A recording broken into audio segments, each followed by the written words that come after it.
passage here, I want to talk a little bit about the wise men. And there's a specific reason I picked them, and that's because this is the last day we're going to have out here.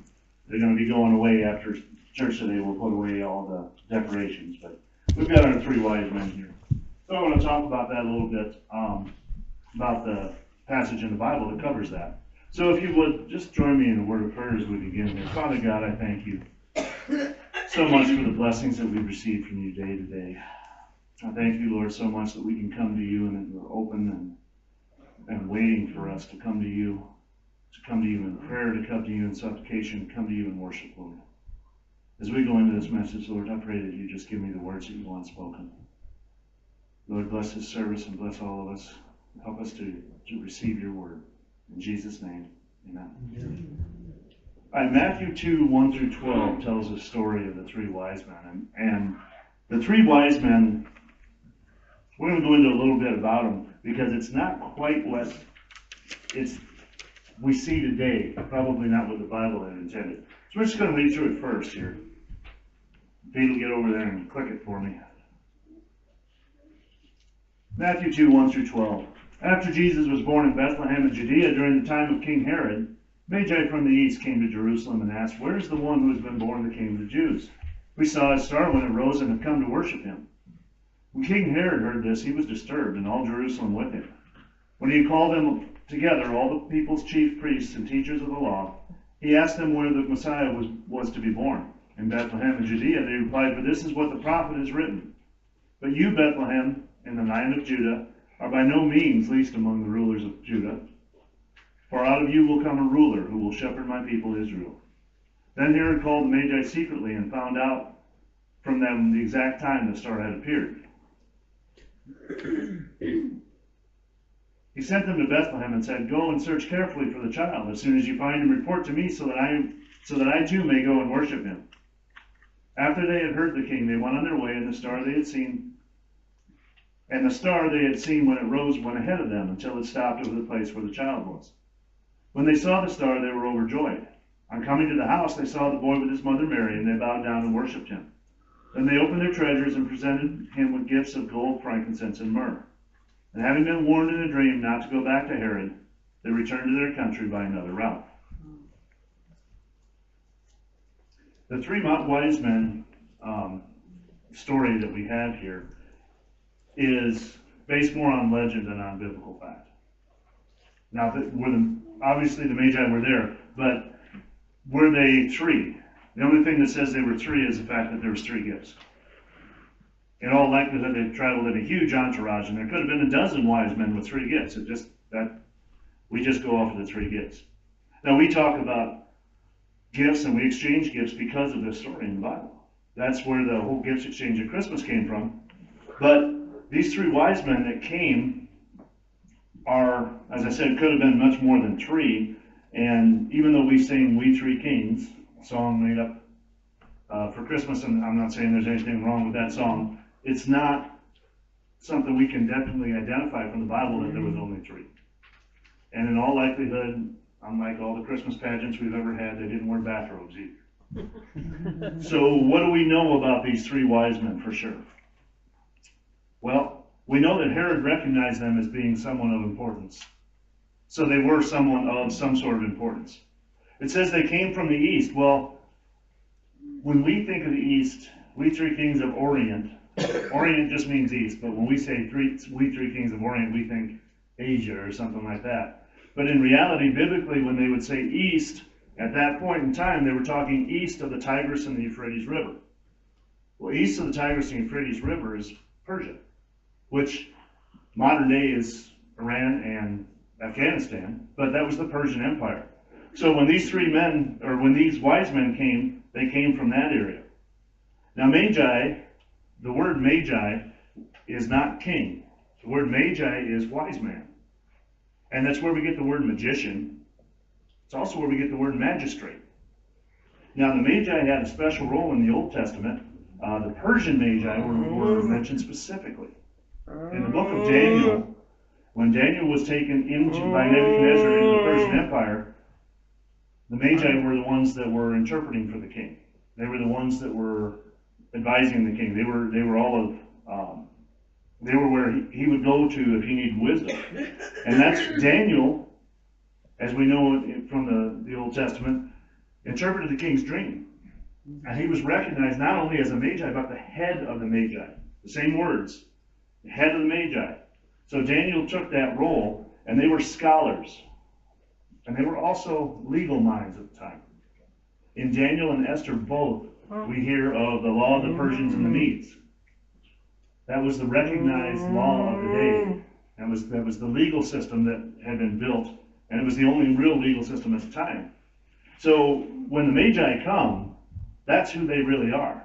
They were wise men who were scholars, and they were learned, they were scientific, they had all these things going for them. And they came.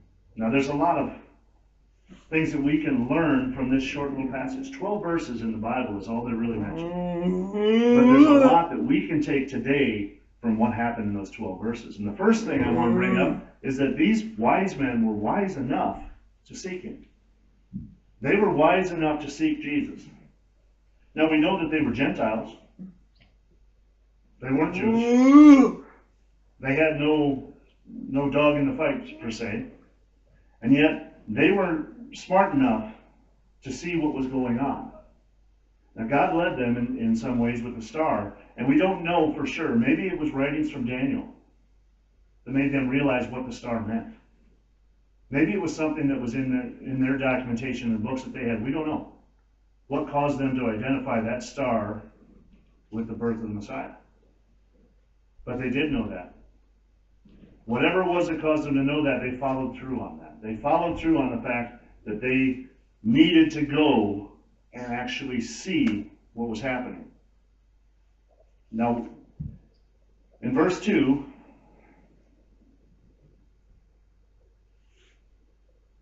verse 1 and 2 says, after Jesus was born in Bethlehem during the time of King Herod, the Magi from the east came to Jerusalem and said, where is the one who has been born the King of the Jews? We saw his star when it rose and have come to worship him. Now, the Greek that they use for star is extremely generic. It just means something in the sky. It doesn't necessarily mean anything special. It could have been a comet or a supernova or some sort of conjunction of the planets. Whatever it was something extraordinary, something that stuck out. So they saw this and took it upon themselves to follow it. I read one writer that was saying that later on, when it settled over the house, it was kind of like the pillar of light that the Israelites would have followed.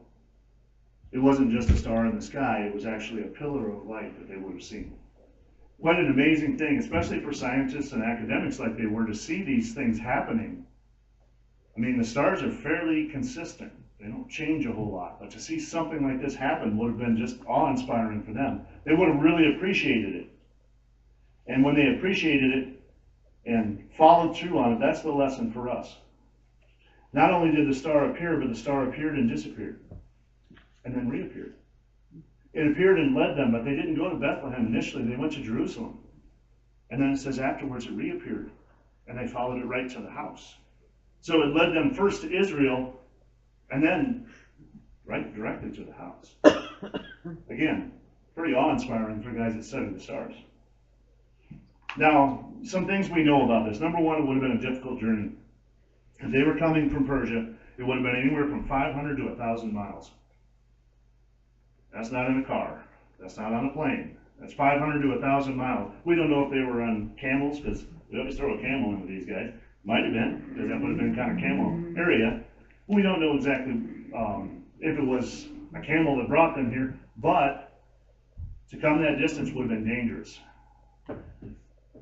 There's a lot of dry land out there. There's a lot of bandits in that area. There's a lot of things going on. In all likelihood, they had a huge entourage.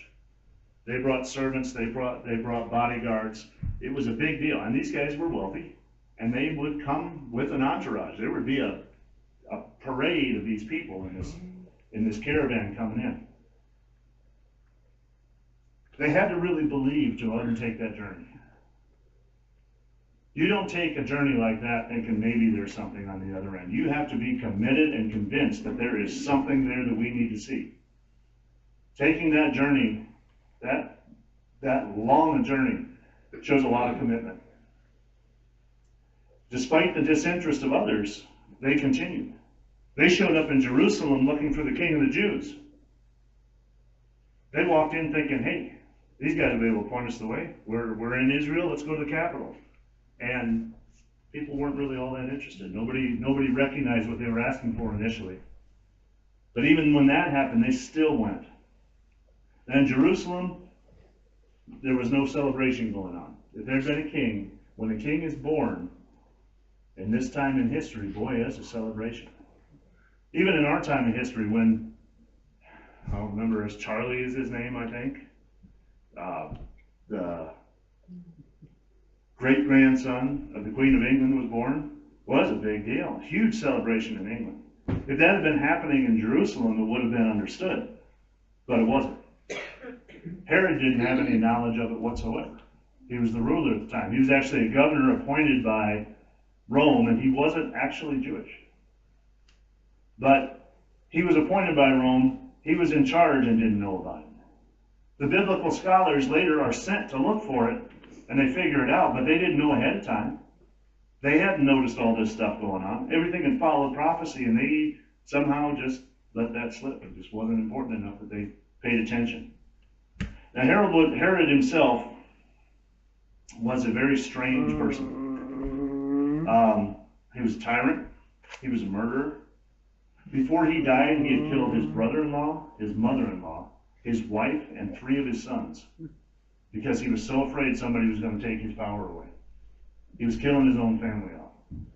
He was such a tyrant, such a crazy man, that when he felt like he was getting to the end of his string here, he was getting older, and the time that this happened with Jesus, they figured he was probably within years, if not months, of his own death. He was old. He moved from Jerusalem to Jericho at the end of his life. And when he did, he had the most notable people in Jerusalem arrested on trumped-up charges, with the order that when he died, they get killed. They were going to be executed the day he died, because he wanted mourning in Israel, and he knew they weren't going to mourn him. So he wanted mourning of some sort, so he was going to kill off people that somebody would miss. That's the kind of guy that the Magi would have run into. I'm sure not what they were expecting.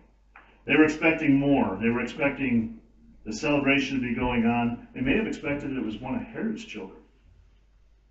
He's in charge, right? Maybe it's him. The sad part was that while this is all going on, the scripture was telling the scholars what was happening. Yeah. King Herod heard this. He was disturbed, and all Jerusalem with him. So here's this terrible tyrant that's murdering people. He murders his own sons. What do you think he's going to do if he hears that there's a king born that he didn't know about? This bothers him. He wants to figure this out. And he's troubled, and it says all Jerusalem is troubled. Well, all Jerusalem is troubled because here comes this great big cavalcade, this group of wise men coming and telling them that a king was born. And they missed it. It bothers them a little bit. And if a king is born and the Romans are in charge, or what's going to happen, there's a lot of, I'm sure the talk at the Senex in Jerusalem would have been a little bit, everybody sitting around coffee would have had all sorts of different opinions. Everybody putting their 2 cents worth in. If it happened today, it'd be all over CNN, and they'd have 15 different talking heads coming on and giving their own opinions about things. I'm sure it was the same way in Jerusalem. Jerusalem was troubled. Herod knew that if this was something that was going on, somebody must know something, so he called in his chief priests and the teachers of the law. He called in his wise men. The same way that Nebuchadnezzar had Daniel, Herod thought these were his wise men, so he called them in. You guys are supposed to know everything. What do you know about this? So he called them out and said, here, tell me what you know. Now, to their benefit, these theologians did know Scripture. I mean, you got to give them that. Because they did the research, they came back and said, well, in Bethlehem and Judea, they replied, for this is what the prophet has written. This is coming from Isaiah. But you, Bethlehem, in the land of Judah, are by no means the least among the rulers of Judah. For out of you will come a ruler who will shepherd my people Israel. There was prophecy about Bethlehem being the birthplace of the Messiah. I'm sure when they looked for it, they went, that must be what they're talking about. And they ran back to Herod and told him. Now, like I said, to their credit, they knew Scripture enough to know that. But there's a distractor from that too. All it was 6 miles from Jerusalem to Bethlehem. 6 miles. When he sent them to figure out what was going on, it doesn't say, the Bible doesn't say they went to Bethlehem and saw Jesus and came back and reported. It doesn't say that after they figured it out, that they went and worshiped God. All it says is that they had the academic stuff they could figure out in folklore, but they didn't take that short 6-mile trip. Wherein these Magi, these Gentiles, these guys from way over yonder came all this way to see him, the local guys, who had more spiritual investment in this than anybody else. These are the chief priests who have supposedly been waiting for the Messiah for 400 years since the last prophet. They have more investment in this than anybody else. And they still don't do anything. That makes it even more amazing that the Magi then go farther. Then they decide to go farther. Because the indifference that they were met with would have really put a damper on it. Think about us. If we took a long trip to go somewhere specific and we got there and they said, well, you know, it's probably closed. It'd be kind of a letdown. No, that's no big deal. It'd be kind of a letdown if the locals aren't as jazzed about this as you are. But the Magi don't stop. They continue. There's a certain amount of personal disappointment that's coming on here. They didn't see the celebration they expected. They didn't see the recognition of the king that they expected when they got to Jerusalem. But in Matthew 7 and 8 it says, Herod called the Magi secretly and found out from them the exact time the star had appeared. So now Herod knows, okay, Bethlehem, I know that. When did this happen? You guys traveled a long ways. It was a long distance trip. So when it first showed up for them, there's a time frame here that he's not sure about. So he says, when did the star appear? Then he sent them to Bethlehem and said, go and search carefully for the child. As soon as you find him, report to me so that I may go too and worship him. Well, Herod's trying to be sneaky with these guys. He obviously respects them. He's not ordering them. He's just saying, hey, go and I'll come right with you. I'll show up too. You find him, come back and tell me. But we know because of what Herod did later, what his real intentions were. Later, Herod went and had every male child at the age of 2 and younger killed in Bethlehem. Because that was within the time frame and that was in the place. He knew those two things, didn't know exactly who it was, so let's just make sure we get it for sure, so we'll kill them all. We know that happened. That's documented in other places in the Bible, that all the male children were killed in Bethlehem. So the wise men not only are a little disappointed in what's going on, he's trying to trick them. And they're wise men. They can see this guy's not right. Wouldn't take long to be in town to hear the stories about this ruler. It wouldn't take long being in his palace to see how people were afraid of him. So when he's saying these things, I'm sure they're taking it with a little bit of a grain of salt right there, initially. But now they know the distance. They know where they're going. So while they're disappointed in some ways, they continue on. That's a lesson I think we need to learn ourselves too, is sometimes our thoughts of what it is to be a Christian are not exactly God's intentions.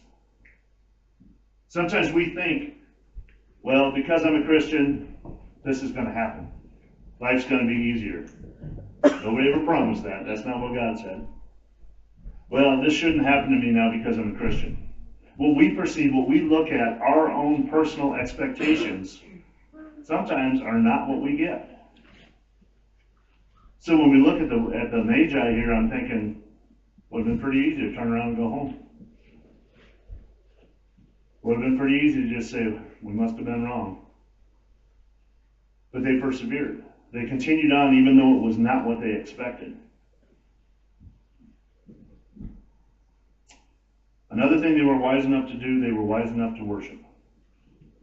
After they had heard the king, they went on their way, and the star they had seen when it rose went ahead of them. Okay, now, if you go outside at night and you watch the stars move, you know, the earth rotates and the stars move, guess what? Bethlehem's in the other direction. The star moved the other direction from the rest of the stars. I've been a pretty impressive thing to see again. The star's going ahead of them. They're going to 6 miles and there's, whoa, there it goes. Remember that one from before. Here it comes. And it goes ahead of them until it stopped over the place where the child was. When they saw the star, they were overjoyed. So here's these Magi, these wise men, who had followed this star in the beginning, and it must have disappeared a little bit. They went through all this disappointment. They're thinking, oh, maybe nothing's going to happen, and boom, it's back. And they're overjoyed. Because no matter what anybody else is telling them, we're right. We saw this thing in the beginning. We saw it coming, and let's follow through on this. Let's continue. And it stops. Next verse. It comes over the house.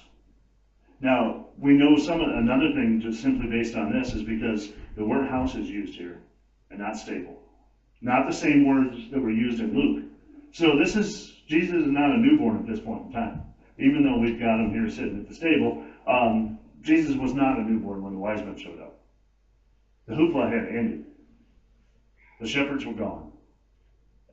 Now he's just a little boy living in the house. He was biblical scholars think he was anywhere between 12 and 24 months old, up to 2 years, which is why Herod wanted the 2-year-old boys. So they show up at this house where the star stops, and they see the child with his mother Mary. Again, probably not what they expected. A king was born. A king. And we go to this small backwater town, and there's a woman with a little boy on her lap. That's it. And yet, they were wise enough that they bowed down and worshiped him. They bowed down and worshiped, even though, for all outward appearances, there was nothing to worship there. It wasn't obvious to everybody. It wasn't something that was really easily seen. The Bible tells us when Jesus comes back, every knee will bow. Every knee will bow. The rocks will cry out. Well, of course, that's blatantly obvious then. When Jesus comes back the second time, he's going to come back as a warrior. He's going to come back in all of his glory. Everybody's going to see it. Sure. Of course you acknowledge it then. But like the wise men, we have to acknowledge it now and see it now. We have to see what's here right in front of us right now. Not because it fits the world's perspective. Not because it might fit the picture we have of Jesus, but because it fits the picture God has of Jesus. So as they come, they bow down. Wise enough to worship. I'm going on to, in verse 11, as it goes through this, it says they open up their gifts, gold, frankincense, and myrrh. So what is the significance of the gold, the frankincense, and the myrrh? You may have heard this before, but I want to reiterate it again. They come to this small house in this small town with this little boy on this young woman's lap. They bow down and worship. They bow down before this baby, this little boy. And they present gifts. Now I said gold, frankincense, and myrrh. That's where we get our three. As you see, they all have something in their hands here. Gold, frankincense, and myrrh. All worth a lot of money. Gold, obviously. Frankincense, extremely expensive. Myrrh, extremely expensive. Would you go to a normal baby shower carrying gold, frankincense, and myrrh? Probably not. That's probably not the gift you would give to a new mother. That's not the first birthday gift you give to your child. But there's significance in that too. And whether they knew it or not, there is significance to that. And it may be the fact that they were coming to a king that they brought this. We don't know. We don't know why they chose these for sure. But the symbology behind this is God-given. Gold, first thing, great value. Secondly, when the priest went into the Holy of Holies, if you read the Old Testament and the way it was described, every single thing in the Holy of Holies was covered with gold. The walls, every instrument, everything was gold. Gold was a sign of royalty. Gold was a sign of God. So the royalty of the birth of Christ is recognized in that gift. The second gift that they talk about is frankincense. Now, frankincense is what it says it is. It's incense. Incense is something that, if you've ever been, growing up Catholic, they have the, I don't remember what they call it now, censer, I think they call it. And they burn the incense in there and they wave it around. And it's smoky when it comes out, and you can smell it. I mean, it's like a teenager with Axe body spray. That stuff is strong. And it has a tendency to get people to think about worship. That's what they identify with when they smell. Well, the same thing was used in the temple. These are Gentiles again, but the same thing was used in the temple. The incense that burned in the temple would have been frankincense. And burned in the temple as a cloud, it represented the cloud that the Israelites followed through the desert. That cloud of incense. And God spoke to Moses several times and said, the smoke that was rising was it was a pleasing aroma. So not only are they acknowledging royalty here, but when they bring the frankincense, they're also acknowledging the religious connection here, the spiritual connection of Jesus as Gentiles. One more step ahead of everybody. And the last gift was myrrh. Definitely a strange gift to give to a baby, because myrrh was used in the embalming process of a body. It was not something that would be presented at birth, it would be something that would be presented at death. Myrrh was used at the time in the preparation of bodies. It was also used as an anesthetic. If myrrh is mixed with wine, it is an anesthetic, it's a painkiller. When Jesus was on the cross and they offered him the wine, it would have been mixed with myrrh, because that's what would make it an anesthetic for the pain. So in acknowledging not only the birth of the king, but what will be the death of the king, they come and they present that at that age. God gave us that, and the 20/20 hindsight we have of being able to read the Word to see all those presents laid out in front of it. Whether Mary understood it at the time, I don't know. Whether anybody would have understood, whether the Magi themselves understood at the time, I doubt the significance of those three gifts. And yet, they were expensive, they were something special, they were something that, as I said, explained the royalty, the deity, and the death of this one little child that they come to see. So not only do they follow through on going, and they follow through on worshiping, they follow through on the gifts that they give and the recognition of who Jesus really is. Verse 12. And having been warned in a dream not to go back to Herod, they returned to their country by another route. This is an interesting passage. I love this part of it. They have just traveled 500 to 1,000 miles to see this baby. Not an easy trip. And for desert dwellers especially, you would particularly plan out your route very carefully, because you would go water to water to water, town to town to town, safe place to safe place to safe place. So their route coming in was very well planned out. They knew exactly where they were going. They were following the map. But when this happens, God comes to them and says, don't go back to Herod. Don't let him know where this baby is. Well, they're in his country, but they're going to go against him anyway, because they were told not to. So they go back on another route. Again, they take the challenge and the burden and the danger involved in a new route just to protect the baby. And also in accordance with God's will. God spoke to them and they answered. Now there's a theologian, I'm trying to remember exactly what, I wrote down somewhere what his name is. There is a theologian who talked about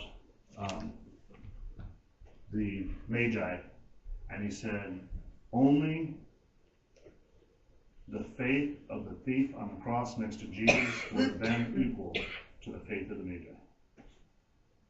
The thief on the cross said, you are God, as he sat there dying. These Gentiles came over and said, this is the King. On faith. True faith. Because they believed. Not because anybody had to tell them about it, but because they believed. Their submission to God, their understanding that it's not about their convenience or their comfort or their recognition, who recognizes them for who they are. They take the road less traveled and return on faith. So what does all this mean to us today? What does all this mean in our lives?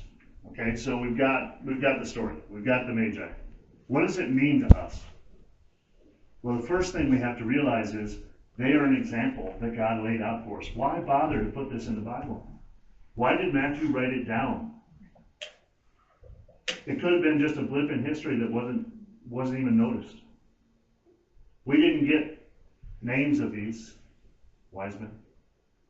We didn't get names of the shepherds. But there was a lesson to be learned from the shepherds, and there's a lesson to be learned from the wise men, not because of who they were, but because of who they worshiped. That's the lesson here. They submitted to God. They understood the importance of what was happening around them, and they submitted. Even though they were personally disappointed when they got to where they were going. It wasn't quite what they had pictured. Even though they were probably a little discouraged by the fact that the people who were supposed to be the subjects of this king are not paying any attention.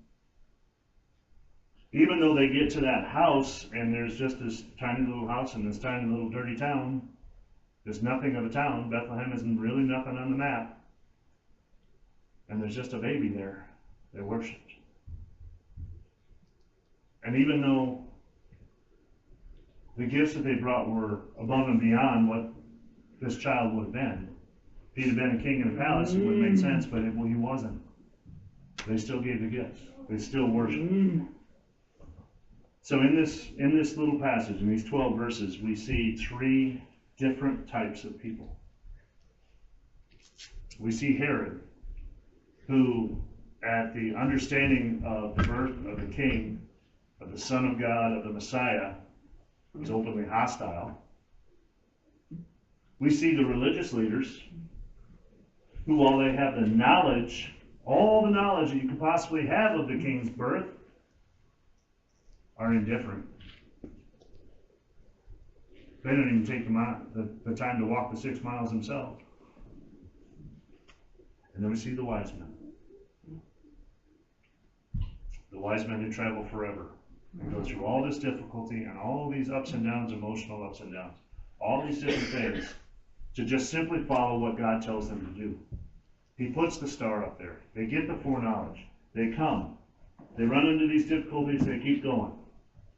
They run into Herod, they keep going. They do everything in their power to protect him. So when we look at this in our own lives, we are on a journey ourselves. Life is a journey. Plain and simple, life's a journey. And in that journey, we need to look at where we are. Are we actively pursuing the Messiah? Are we actively seeking God? Or are we more like the world? Because the world's like Herod. The world's hostile. You look at the world today, the world is hostile towards Jesus. The world does not like what Jesus teaches. It's not popular at all. Only within a small group of people, his followers, is Christ popular. The rest of the world goes out of its way to make sure that he's not.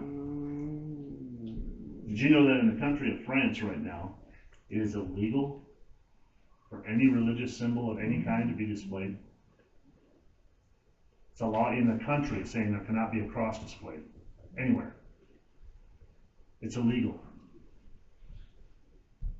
I'm not talking about ISIS, I'm talking about a modern European country where they try to wipe all semblance of God from their culture. The world is very hostile. Now, the thing we have to look at, hopefully nobody here is hostile toward Jesus, or we wouldn't be here today. The other thing we need to look at, are we like the religious leaders? Do we have all the head knowledge and none of the heart knowledge? Are we theologically sound, but spiritually corrupt? Because that's what they were. They had the learning, they had the teaching, they had the history, they had the writings, they had everything leading them to God.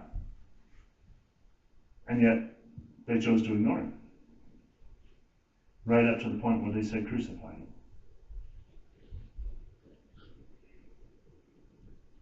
I hope that's not us. I hope I don't look at myself and see that indifference. It's easy to get that way. One of the easiest ways to become indifferent is to become so inundated with something that you get comfortable. And when you get comfortable, you become indifferent. None of us here worry all that much about heat or the next meal. There are people in this world that basic necessities are something that they have to worry about and think about. Because we don't have to, sometimes we don't really appreciate what we have. As Christians, following God, knowing God, if you grew up in the church especially, you have heard sermon after sermon after sermon. Barring very cold weather, 52 weeks a year. How old are you? How many sermons have you heard? How many times have you heard the Word of God? And yet, looking at that, what's your relationship with God? All the head knowledge is here. Every one of us can pick up a Bible. Every one of us can get into the Word and read the Word. I can show you Bible colleges all over the country where there are theology professors that teach New Testament theology that are not believers in God. Owning the book doesn't mean you're a Christian. You can know it word for word, be able to quote it chapter and verse. That doesn't mean you're a Christian. The head of one of the largest denominations in the U.S. stated 4 years ago that she thought it would be egotistical of us as Christians to think that there was only one way to God. That's a short passage in the Bible. I am the way, the truth, and the life. No one comes to the Father except through me. And yet, with all of her head knowledge, she must have been missing the heart knowledge there. Must have missed that part. Every word in the Bible is worthy of our knowledge. Every word in the Bible is worthy of education and correction and discipline. Everything. We have to fight the indifference. We have to fight the challenge of being comfortable in our faith. If you're comfortable, you're doing it wrong. You need to be on fire. Jesus himself said, there are only two options. There is salvation and there is condemnation. You are for me or you are against me. We get to the Old Testament, we look at the churches in the Old Testament, or in the New Testament, in Revelation, John says, the angel came to him and said, these are the letters for the churches. And he says specifically, you're like lukewarm water in my mouth, makes me want to throw you up. All of these things are warnings for us. Because just like the Magi, We know that the King is coming again. So the question is, do we spend our journey going to him? Or do we spend our journey with all the head knowledge in the world, sitting still and doing nothing? Just like the chief priests and the scholars that Herod had. The Magi accepted him. We have to accept in the same way, in the same faith, to take that step, to take that journey, no matter what comes. That's where I'm going. That's my journey. And we have to understand that either Jesus is Lord of all, or he is Lord of nothing. It's 100% either way. So now as we're getting into this new year, I want you to think about that. People like to make New Year's resolutions about all sorts of stuff. I used to laugh when I worked at the academy down in Pierre because we had a huge gym down there. They had 8 treadmills and all the free weights you can imagine and all the machines you can imagine. It was a gorgeous gym. When they built that building, they really built a nice gym into it. And in January and maybe early February, it was almost impossible to use anything in that gym because everybody's New Year's resolution was weight loss or getting in better shape and all these things. You go in there and those treadmills would be packed full of people. They'd be packed at lunchtime where people were walking on treadmills at lunchtime. They'd be packed after work where people are in there working out. But usually by mid-February, early March, it was empty again. Everybody kind of fell off that bandwagon and what they had planned on just didn't really come about. And I dare say that a lot of Christians are probably the same way. Christmas comes around, gets them all fired up, start looking at things a little, saying, you know, I'm going to look at this a little clearer, I'm going to do a little more research, I'm going to read a little more. And as time goes away, that kind of fades. There is a man who does, I don't know, call it self-help stuff, but he has a book called 7 Habits of Highly Effective People. He has a lot of those habit books, where he says that if excellence becomes habitual, then you will be habitually excellent. If you do something enough that it becomes a habit, it becomes part of you, and you are identified by your habit, by who you are. Who you are will change by what you do. I'm going to challenge everybody again. And this is coming not just from me, but this is coming from God. Get into the Word.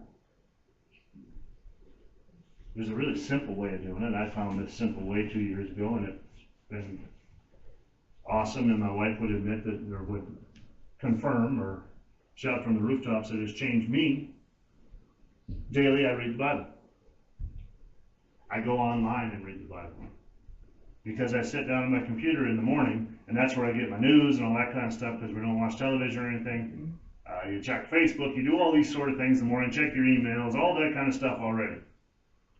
Well, that little book that Jan has in the back of the room for all of us, a little white one called Our Daily Bread, they have a website, odb.org.